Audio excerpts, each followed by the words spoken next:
Hello everyone, তোমরা সকলে কেমন আছো? আশা করি তোমরা সকলে খুব ভালো আছো আর আমিও খুব ভালো আছি। আমি সায়ন্তী নিয়ে চলে এসেছি তোমাদের জন্য ছোট্ট একটি ভিডিও। এটি হলো শীতকালীন ছাদ বাগানের আমাদের একটি ভিডিও, যেটা আমি এতদিন পোস্ট করতে পারিনি, বাট আমি এখন এতদিন বাদে সেটা পোস্ট করছি তোমাদের কাছে। আমাদের ছাদে শীতকালে আমাদের ফ্যামিলিতে সবাই খুব গাছ ভালোবাসি, আর শীতকালীন সবজি কে না ভালোবাসে। তো আমাদের ছাদে এবছর হয়ে থাকা কিছু সবজির ভিডিও তোমাদের সাথে শেয়ার করছি। এটি হলো আমরা বাজার থেকে কিনে এনেছিলাম ছোট ছোট নর্মাল মূলো গাছের দানা। সেখান থেকে যে এত ভালো রেজাল্ট পাবো আমরা কখনোই ভাবিনি। আমরা ছাদ বাগানে ছোট টবে, বড় যে টবগুলি করা আছে তাতে এগুলি ছড়িয়েছিলাম। সেখানে যে এত ভালো রেজাল্ট পাবো সেটা আমরা একদমই আশা করিনি। আমি ভয় লাগছিল যদি ভেঙে যায় এই যায় বলে। আমি গাছগুলো যে এতটা বড় হবে আমি কখনো ভাবতে পারিনি। গাছগুলো জাস্ট নর্মালি আমরা বসিয়েছিলাম, দানা ছড়িয়েছিলাম, কিন্তু সেইখানে যে গাছগুলো এত ভালো হবে সেটা ধারণা ছিল না। আর এখানে দেখো 3খানা গাছ একসাথে হয়েছিল, যার ফলে তোলাটা আরও প্রবলেমেটিক ছিল। আর কিছু দানা বেঁচে যাওয়ায় আমরা টবেও কিছু দানা ছড়িয়ে দিয়েছিলাম। তো সেখানেও মোটামুটি এটা 8 ইঞ্চির টবে, সেখানেও তোমার ভালোই মূল্য হয়েছিল। ভাবতে পারিনি এরকম হতে পারে। তো এখানে আরও বাদবাকি অনেকগুলোই আছে যেগুলো আমরা তুলছি না, এখন পরে তুলবো বলে রেখে দিচ্ছি। কারণ সব কিছু একসাথে সবজি তুলে ফেললেও তো দেখতে একটু খারাপও লাগে। আর তার সাথে আমরা বসিয়েছিলাম কড়াইশুঁটির গাছ, যেখানে ছোট ছোট অনেক কড়াইশুঁটি হয়েছিল। কারণ বাজারের মতো তো বড় বড় কড়াইশুঁটি হয়নি, বাট ছাদ বাগানে হওয়ার উপযুক্ত মতো সেখানে ছোট ছোট অনেকগুলোই কড়াইশুঁটি হয়েছিল। আরও অনেকগুলি ছোট ছোট ছিল যেগুলো এখন তুললাম না, রেখে দিলাম। আর হয়েছে বিনস গাছ, যেখানে বিনসগুলো অনেকটাই পাক হয়ে আসছিল, যার ফলে আর বেশি দিন ওয়েট না করে আমরা তুলে ফেললাম। এখানে বিনস গাছ একখানা, এই গাছটাকে না এক জায়গা থেকে তুলে বসিয়েছিলাম, তাই গাছটা সেভাবে বাড়েনি। কিন্তু এই গাছটা ওখানেই প্রপারভাবে হয়েছিল, এই কারণে গাছটা ভালো বেড়েও ছিল আর ফলনও ভালো হয়েছিল। তো আমি তোমাদের সাজেস্ট করব কোনো দিনও কোনো সবজি গাছ কোথাও থেকে তুলে অন্য জায়গাতে না বসাতে, বিশেষ করে গাছটা বড় হয়ে যাওয়ার পরে। যে ভুলটা আমি করেছিলাম, গাছটা অনেকটা বেড়ে যাওয়ার পরে আমি অন্য পাত্রে সেটাকে বসিয়ে দিই, যার ফলে গাছটা সেভাবে বাড়েনি। বাট এই গাছটা দেখলে তোমরা লক্ষ্য করতে পারবে গাছটা বৃদ্ধি ভালোই হয়েছে।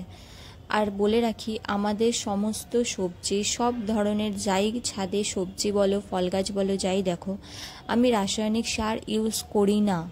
খুব কম না দিলেই নয়, তা হলেও সেটা আমরা ইউজ করি না। খুব জোর হতে পারে নর্মাল পটাশও আমরা কিনি না, কিনে রেখে দিয়েছি, কিন্তু গাছে ইউজ করা হয় না। কারণ আমি একবার কোনো একটি গাছে, আমার একটি ছাদে মিষ্টি কামরাঙা গাছ ছিল, সেই গাছে ইউজ করে দেখেছিলাম। যেহেতু আমার সবই জৈব সারের গাছ না, আমি ওই গাছটা ইউজ করতে, অল্প পরিমাণে ইউজ করতেই গাছটা মারা গিয়েছিল। যার ফলে আমরা আর কোনো মতেই রাসায়নিক সার গাছে ইউজ করি না।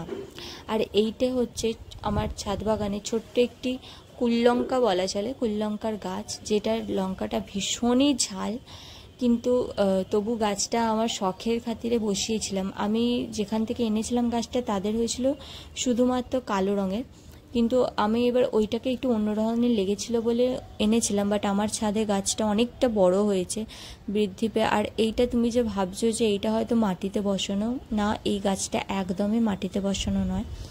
গাছটা দেখতে পাবে পুরোপুরি ভার্মিকম্পোস্ট, পাতা পচা সারে বসানো আছে। আর শীতকালে বসাবো আর আলু গাছ বসাবো না তা তো হয় না। অনেকেই দেখবে বাজার থেকে আলু আনার পরে শীতকাল নাগাদ, শীতকালের একটু আগেই, বর্ষার পরটা করে, ওই সময়টা করে বা পুজোর সময়টা করে না, দেখবে গাছে এই আলু ওপরে না গাছ গাছ হয়ে যায়। আমরা সেইটাকে, এটা কোনো বীজের গাছ নয়, আমরা সেইটাকেই তুলে জাস্ট বসিয়ে দিয়েছিলাম। সেখান থেকেই হয়তো বলতে পারো যে চাষের মতো হয়নি। হ্যাঁ, সেটা হওয়াটা স্বাভাবিকও নয়, আর অতটা আশাও করি না। কিন্তু ছাদ বাগানে এই অল্পটুকু সবজিতেই যে মনটা কতটা ভালো লাগে, সেইটা যে না ছাদে করে সে কখনোই ভাবতে পারবে না যে অল্পটুকু সবজিতে যে ছাদ বাগানে কতটা ভালো লাগে। আর তোমরা মাটিটা ভালো করে লক্ষ্য করেছো, পুরোটাই কিন্তু আমাদের সার মাটি বলা মিন্স বলতে পারো ওটাকে মানে জাস্ট গোবর সার, পাতা পচা সার, ভার্মি কম্পোস্ট এগুলো মিশিয়ে যে মাটিটা তৈরি করা হয়েছে। অনলি শুধু মাটিতে আমরা কোনোদিনও গাছ বসাই না, আর সেই গাছ ভালোও হয় না। আমি রেকমেন্ড করব তোমরা কেউ শুধু মাটিতে গাছ বসিও না। এমনকি তার ফলে কি হয় বলো তো, বর্ষাকাল বলো বা অন্য সময়ে না গাছের গোড়া নষ্ট হয়ে যেতে পারে, এমনকি গাছ মারা যেতে পারে, গাছের বৃদ্ধিও নষ্ট হয়। আর এখানে দেখতে পাচ্ছ কথা বলতে বলতে আমি অনেকগুলোই ছোটো ছোটো আলু তুলে ফেলেছি। এগুলো হয়তো কিছুই হবে না, কিন্তু তাও একটা নিজের ছাদে হওয়ার আনন্দ আলাদা। আসলে গাছগুলো মারা যাচ্ছিল বড় হওয়ার পরে, ওই কারণে ফলগুলো তুলতেই হতো। এইটাতে দেখেছো, এইটাতে তুলনামূলক একটু বড় হয়েছিল ফলটা, তাতেই অনেকটা আনন্দিত আমরা। আরও অনেক ধরনের সবজি গাছ, ফল গাছ, ফুল গাছ ছাদে আছে, কিন্তু আমি এই ভিডিওটির মাধ্যমে শুধুমাত্র শীতকালীন সবজি গাছগুলোই তুলে ধরার চেষ্টা করেছি। এখানে দাদা এটাকে বলে, অনেকে বলে এটাকে কুদলি, আমাদের এখানে বলে এটাকে তরুলি। তরুলি শাক তুলছে, যদিও আমাদের কেউ খায় না, বাট যদিও তুলে রাখছে কেউ যদি খায় তার জন্য। আর এখানে তরুলি কয়েকটা হয়ে আছে, সেটাও তুলে নিচ্ছি, কারণ ওগুলো কিছুদিন রাখলে না সেটা আবার নষ্ট হয়ে যাবে। আর এখানে হয়েছে পেঁয়াজ পাতা। পেঁয়াজকে যখন ফুল হয়ে যায়, পেঁয়াজ যখন একটু গাছ হয়ে যায়, সেটা বসিয়ে দিলে এত সুন্দর করে পেঁয়াজ পাতা হয়ে যায়। আর তোমরা দেখতে পাচ্ছ কি না জানি না, অনেক টমেটো গাছে অনেক ছোট্ট ছোট্ট ছোট্ট টমেটো ধরেছে, যেগুলো অনেকটাই ছোট থাকার কারণে আমরা তখন তুলতে পারিনি, পরে সেগুলো আমরা হারভেস্ট করেছিলাম। আর এইটা হলো পালং শাক।